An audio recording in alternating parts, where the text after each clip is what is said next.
வணக்கம். இன்றைக்கி நம்ம டயர் கார்டனில் கத்திரி பிஞ்சை பறிக்க போகிறோம்.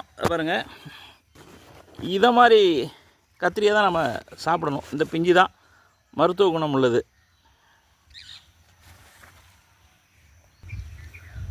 இந்த பிஞ்சு சமைச்சு சாப்பிட்டோம்னா அவ்வளோ டேஸ்ட்டு. கடையில் இது மாதிரி கிடைக்காது. நாமளே ஆர்கானிக் ஃபார்மிங் பண்ணுறதால நமக்கு எளிமையாக கிடைக்குது. வாங்க அடுத்த செடிக்கு போவோம். அதோட பிஞ்சு எப்போ முள் குத்துது. எல்லாம் பெரிய லெவலில் காட்டுவாங்க, ஏன்னா ஒன்று ஒன்றா காட்டிகிட்டு இருக்க அப்படின்னு சொல்லி நினைக்காதீங்க. நாமளே பண்ணுறது அது ரொம்ப பெருமைக்குரிய விஷயம், சந்தோஷமாக இருக்குது.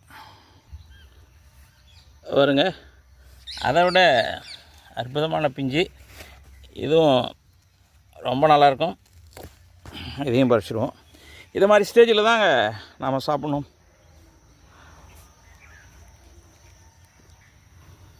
இன்னும் டார்கெட் இவ்வளோ தான், போதும். நன்றி.